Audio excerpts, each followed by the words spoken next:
Ein bisschen Atmung. Ich hab recht dazu, dass ich in dem Wald drin bin. Ich trag dir die Rotznase noch so lang, bis es gelb wird. Die saublöde Weib. Für uns geht's kein Zurück. Nee! In alle Ewigkeit! ये आवाज सुनकर आप में से कुछ लोग शायद सोच में पड़ गए होंगे कि ये डरावनी सी आवाज किसकी है, पर यकीन मानिए ये बस एक डरावने सफर की शुरुआत भर है, क्योंकि आज की कहानी एक ऐसी सच्ची घटना पर आधारित है जो कि शायद ही लफ्जों में बयां करना मुश्किल हो। आपने ढेरों किस्से सुने होंगे डिमोनिक पोजेशंस के बारे में और शायद वीडियोस में भी देखा होगा, जहां आत्मा किसी इंसान के शरीर को अपने वश में कर लेती है और उसके बाद उस आत्मा से पीछा छुड़ाने के लिए अलग अलग हथकंडे अपनाए जाते हैं, जैसे कि झाड़ फूंक, तंत्र मंत्र या फिर किसी तांत्रिक की मदद ली जाती है। पर आज की कहानी दुनिया में होने वाली कोई आम सामान्य डिमोनिक पोजेशन की कहानी नहीं है, क्योंकि इस कहानी में एक पीड़िता के शरीर को एक नहीं, दो नहीं, बल्कि पूरी 6 दुष्ट आत्माओं ने अपने वश में कर लिया था। इन 6 आत्माओं के बारे में जानने के बाद शायद आप भी हक्के बक्के रह जाए। तो इस डरावने केस को डिटेल में जानने से पहले मैं वासु आप सभी दर्शकों का स्वागत करता हूं मेरे YouTube चैनल कर्मकांड पर। आशा करता हूं आप सभी लोग स्वस्थ और खुश होंगे। तो चलिए शुरू करते हैं आज की रहस्यमयी और डरावनी कहानी, जो कि शायद आपको सोचने पे मजबूर कर दे कि हाँ, कुछ ऐसी भी नेगेटिव शक्तियां होती है जो हम इंसानों की पहुंच से बाहर की बात है।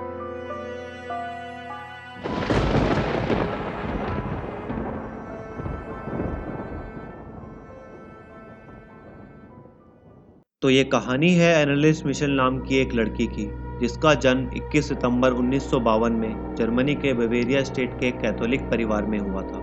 एनालिस का परिवार काफी धार्मिक स्वभाव का था और उसके परिवार के सभी लोग अपने धर्म का सख्ती से प्रचार प्रसार करते थे। एनालिस भी बड़े होकर कैथोलिक धर्म प्रचारक बनना चाहती थी, पर शायद नियति को कुछ और ही मंजूर था। एनालिस की उम्र जब महज 16 वर्ष की थी, तब वो टेम्पोरल लोब एपिलेप्सी नाम की बीमारी से पीड़ित हो गई थी।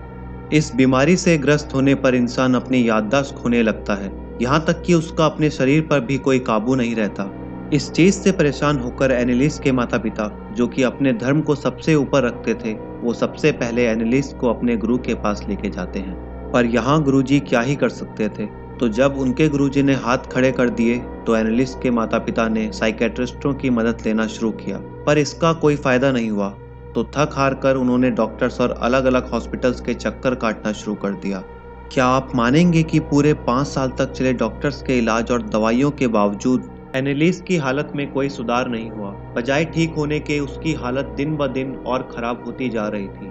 अजीब बात यह थी कि अपने धर्म में कट्टर तरीके से विश्वास रखने वाली एनालिस को अपने ही क्रिश्चियन धर्म में यूज किए जाने वाले पवित्र धार्मिक वस्तुओं से एक अलग सी चिढ़ होने लगी थी।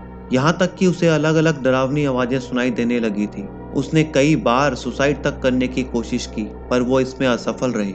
एनालिस की हालत दिन ब दिन बिगड़ती जा रही थी और डॉक्टर की दवाइयों का भी उस पर कोई असर नहीं हो रहा था। ये सब देखकर उसके माता पिता को यह एहसास होने लगा कि एनालिस किसी मेडिकल कंडीशन का शिकार नहीं, बल्कि किसी पैरानॉर्मल घटना की शिकार हो गई है। जिसके बाद एनालिस के परिवार ने चर्च की सहायता लेने का मन बना लिया और उन्होंने अपने नजदीकी चर्च में संपर्क किया और वहां के पादरी अर्नस्टॉल्ट को अपने घर बुलाया।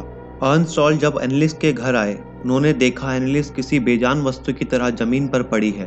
पर यकीन मानिए, पादरी को देखकर जो एनालिस ने किया वो बहुत ही घिनौना था। वो वहीं पर पेशाब करके अपने पेशाब को हाथों से ही चाटने लगती है। पूरा पेशाब खत्म करने के बाद वो पास में ही पड़े एक कोयले के टुकड़े को बड़े चाव से खाने लगती है। आप सोच कर देखिए, कोई नॉर्मल इंसान अपने साथ ऐसा कैसे कर सकता है। ये सब होने के बाद अर्नस्टॉल्ट ने एनालिस के चेहरे को ध्यान से नोटिस करने पर यह पाया कि एनालिस के चेहरे में एक अजीब सी हंसी हमेशा बनी रहती थी, जिससे वो समझ गए कि एनालिस के अंदर किसी डिमोनिक शक्ति का वास है। इस घटना के होने के बाद अर्नस्टॉल्ट ने एनालिस के माता पिता को सलाह दी कि एनालिस के ऊपर उन्हें जल्द से जल्द एक्सॉर्सिज्म करवा लेना चाहिए, वरना ऐसा ना हो कि काफी देर हो जाए। हमारे यहाँ इंडिया में एक्सॉर्सिज्म का मतलब झाड़ फूंक या तंत्र मंत्र होता है, जबकि बाहरी देशों में इसे एक्सॉर्सिज्म कहा जाता है।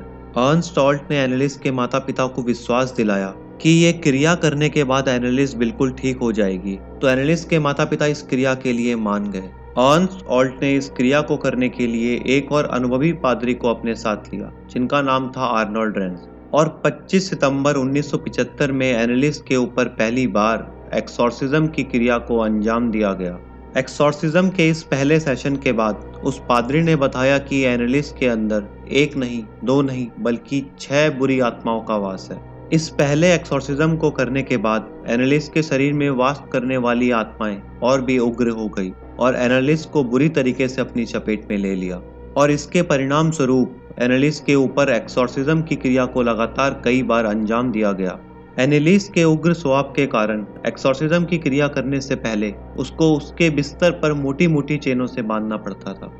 एक्सॉर्सिज्म की क्रिया को अंजाम देते देते एक चौंका देने वाली बात का खुलासा हुआ, जिसे सुनकर शायद आप भी दंग रह जाएं।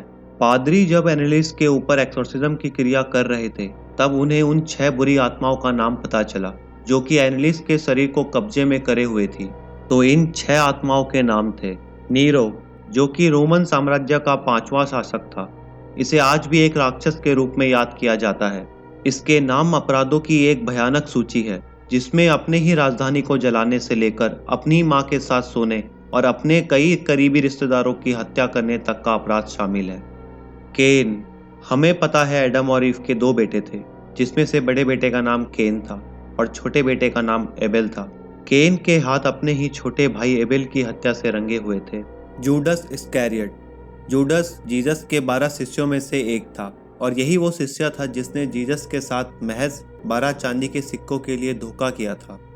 हिटलर, इसे कौन नहीं जानता, ये जर्मनी का ही नहीं बल्कि पूरी दुनिया का एक बदनाम तानाशाह था। इसके कारण न जाने कितने ही जाने बेवजह चली गई। वैलेंटिन फ्लैशमैन, ये 16वीं शताब्दी का एक बदनाम पादरी था जो कि शराब पीने, हंगामा करने और कत्ल करने के आरोप में रोमन साम्राज्य से बर्खास्त कर दिया गया था।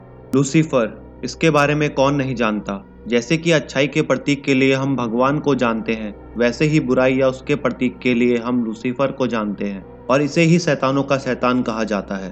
तो आप अब सोच कर देखिए कि ये सारी की सारी आत्माएं एक साथ एनालिस के शरीर पर कब्जा करके बैठी हुई थी। एक्सॉर्सिज्म की क्रिया करते वक्त जो 2 पादरी एनालिस के ऊपर एक्सॉर्सिज्म कर रहे थे, उन्हें भी इन आत्माओं से 2-4 होना पड़ रहा था। फादर अर्नस्ट ऑल्ट और फादर आर्नोल्ड रेंस दोनों एक्सॉर्सिज्म की क्रिया करते वक्त जो भी वहां पर घटता उसको ऑडियो कैसेट में रिकॉर्ड किया करते थे। तो उसी में से एक ऑडियो रिकॉर्डिंग मैं आपको आज सुनाने वाला हूँ। आप इस ऑडियो को ध्यान से सुनिए। So langsam Alter. Nein, im Namen des Vaters, des Sohnes und des Heiligen Geistes. Amen. Sage die ganze Wahrheit. Lüge, was sag ich nicht? Im Namen Jesu und Maria befehle ich dir. Nein! जो आपने अभी ये डरावनी आवाजें सुनी, ये बिल्कुल असली आवाजें थी जो कि एक्सॉर्सिज्म के दौरान एनालिस के मुंह से निकलती थी। एक्सॉर्सिज्म की क्रिया के दौरान कभी कभी एनालिस इतना उग्र हो जाया करती थी कि वो पास में ही खड़े अपने परिवार के सदस्यों पे जानलेवा हमला करने में देर नहीं लगाती थी। वो अपने शरीर को तो नुकसान पहुंचा ही रही थी, पर उसके साथ साथ जो भी उसके सामने आता वो उसको नाखूनों से नोचने लगती थी। हर एक्सॉर्सिज्म की प्रक्रिया में वो अपने शरीर को काफ़ी ज़्यादा नुकसान पहुंचाया करती थी।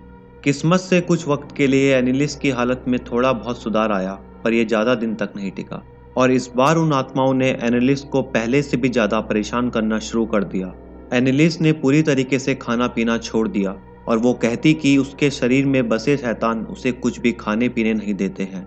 खाना पीना शरीर के अंदर न जाने से एनालिस का पूरा शरीर माल न्यूट्रिशन यानी कुपोषण का शिकार हो गया था और उसकी हालत दिन प्रतिदिन बिगड़ने लगी थी। एनालिस के ऊपर 10 महीने के अंतराल में 67 बार एक्सॉर्सिज्म की क्रिया को अंजाम दिया गया और हर एक सेशन लगभग 4 घंटे चलता था। 30 जून 1976 को एनालिस के ऊपर लास्ट एक्सॉर्सिज्म की क्रिया को अंजाम दिया गया और इस एक्सॉर्सिज्म के दौरान एनालिस ने कहा कि वो अब इस शरीर से थक गई है और उसे अब इस शरीर से आज़ादी चाहिए और उसने छुटकारा पा भी लिया, क्योंकि 1 जुलाई 1976 की सुबह सुबह एनालिस अपने कमरे में मृत पाई गई। पर कहानी यहीं ख़त्म नहीं होती है और इस कहानी में एक और ट्विस्ट आता है जब पोस्टमार्टम की रिपोर्ट में ये खुलासा होता है कि एनालिस की मौत माल न्यूट्रिशन यानी कि कुपोषण का शिकार होने से हुई है। रिपोर्ट में और भी डिटेल्स में बताया गया कि एनालिस का वजन महज 30 केजी रह गया था लगातार घुटनों के दर्द के कारण उसके घुटने टूट गए थे। वो बिना सहायता के चलने फिरने में असमर्थ थी और बताया गया कि उसे अपने जीवन के आखिरी दिनों में निमोनिया हो गया था। लेकिन ताज्जुब की बात यह थी कि कुपोषण का शिकार व्यक्ति अपनी इच्छा से कैसे मर सकता था। वहां मौजूद डॉक्टर्स ने दोनों पादरियों पर एनालिस के माता पिता को गुमराह करने का आरोप लगाया और कहा कि समय रहते एनालिस को सही इलाज मिलता तो शायद उसे बचाया जा सकता था। आपको क्या लगता है कि एनालिस की मौत उन 6 आत्माओं की वजह से हुई या कुपोषण की वजह से?